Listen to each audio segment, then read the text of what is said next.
God's peace to you on this 24th Sunday after Pentecost.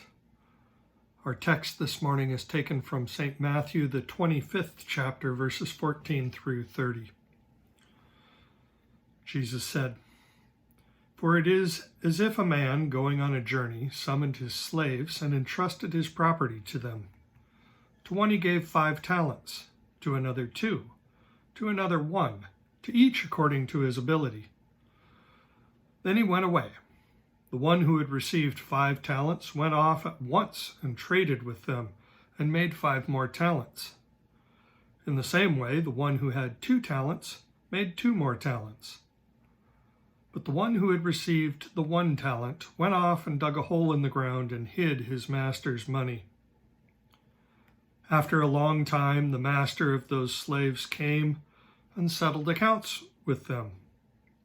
Then the one who had received the 5 talents came forward, bringing 5 more talents, saying, 'Master, you handed over to me 5 talents. See, I have made 5 more talents.'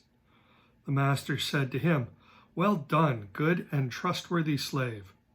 You have been trustworthy in a few things. I will put you in charge of many things. Enter into the joy of your master.' And the one with the 2 talents also came forward, saying, 'Master, you handed over to me 2 talents. See, I have made 2 more talents.' His master said to him, 'Well done, good and trustworthy slave. You have been trustworthy in a few things. I will put you in charge of many things.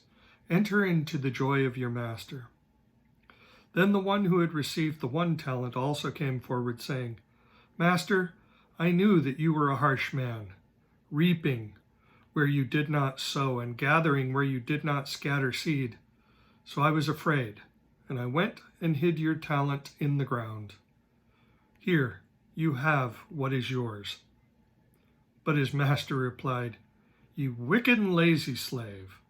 You knew, did you, that I reap where I did not sow and gather where I did not scatter? Then you ought to have invested my money with the bankers, and on my return I would have received what was my own with interest. So take the talent from him and give it to the one with 10 talents. For to all those who have, more will be given, and they will have an abundance. But from those who have nothing, even what they have will be taken away.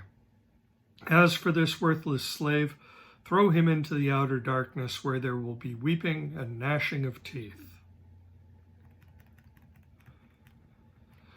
So is Jesus really saying that in the kingdom of God, the rich get richer and the poor get poorer? It seems like it, given what happens to the 3rd slave, who was only following the law. Jewish law says that if someone entrusts you with money that you don't want to be held responsible for, either tie it in a handkerchief or bury it in the ground. The master scolds one of his slaves for following this law and judges him for not investing the money at interest, which is something forbidden by the very same law.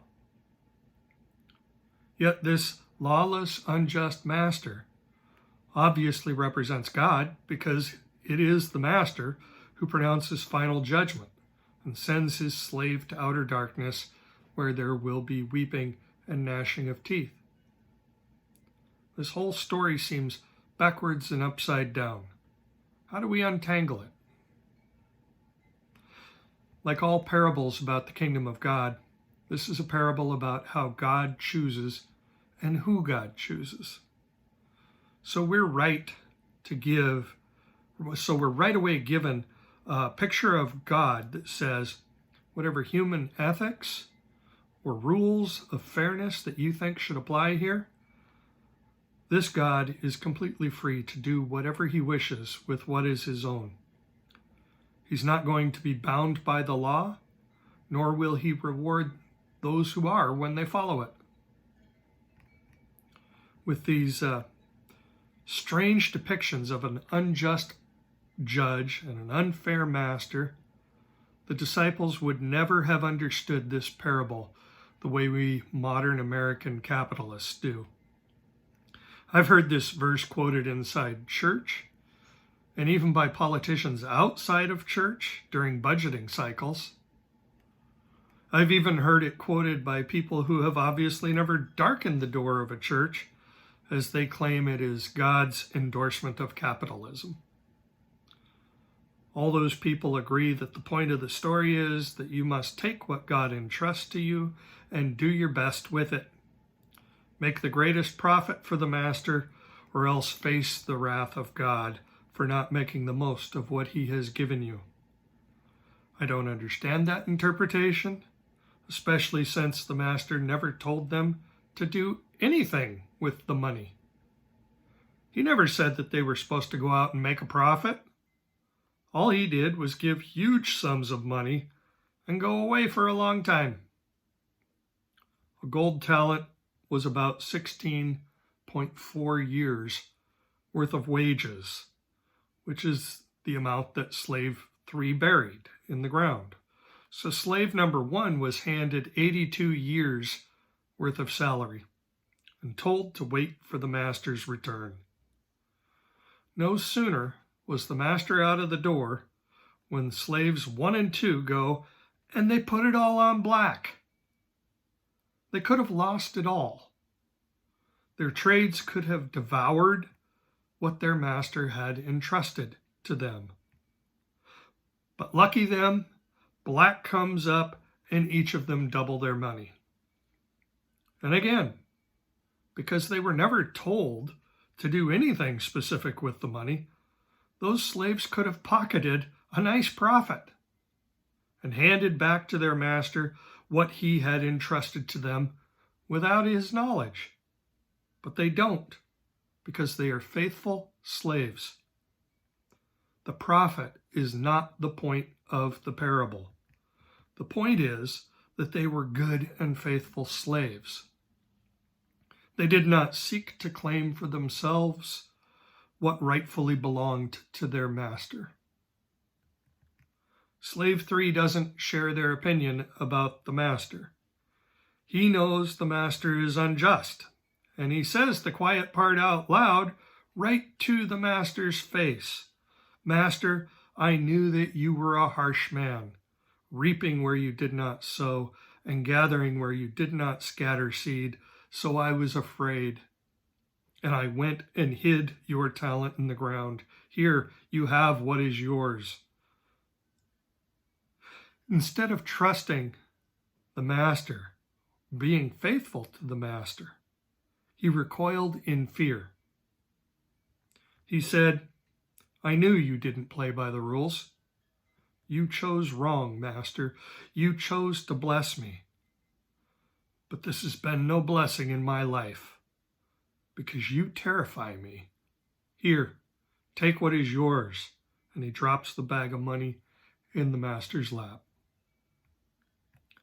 It's only then that the master turns to him in judgment and says, if you thought that this was all about the profits, all about me reaping from you the profit that you think you earned, or in your case, which you failed to earn, then why didn't you at least get me a little interest on it in the bank? I'll tell you why. Because your story is a lie. If you actually feared me, you would have put it in the bank, but instead you sought to save yourself from my judgment.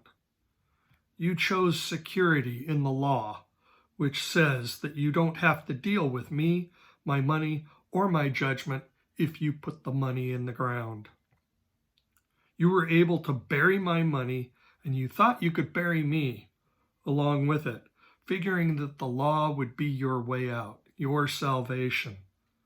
Well, here you are on the day you feared, the day of reckoning, and all you have to cling to is this stupid law about being justified and burying what I entrusted to you?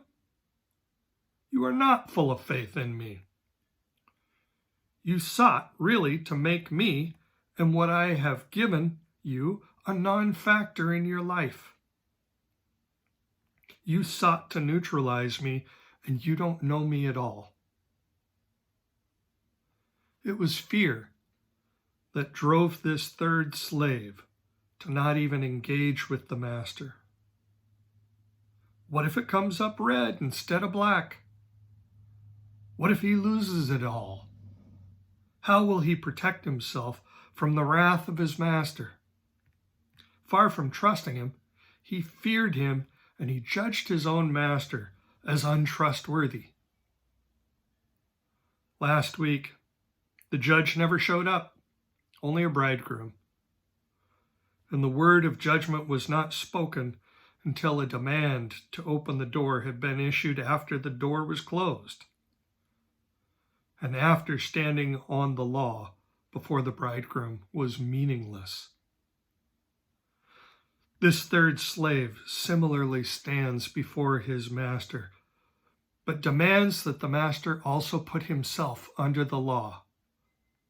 But the master has made it clear that this entrusting his servants was never about performance, as he never asked them to do anything with what he had entrusted to each. This parable isn't about behaving cautiously or ethically or fiscally responsibly or legally, because the third slave is the only one to have done those things.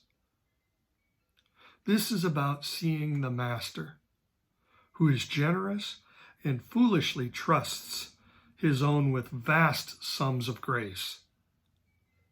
It is about what happens with that faith in the lives of those people. Two took that grace as an invitation to live free, even when they were still slaves. They knew that they were playing with house money, and they freely traded it. They knew that they brought nothing to the table and that the master owned everything, including them. Our third slave said, "Nope, the master is the kind of guy who reaps where he doesn't sow," meaning he'll come for you and all your hard-earned profits one day. I choose to set him and his gift aside. I will live on my own, still a slave, and not give my master another thought.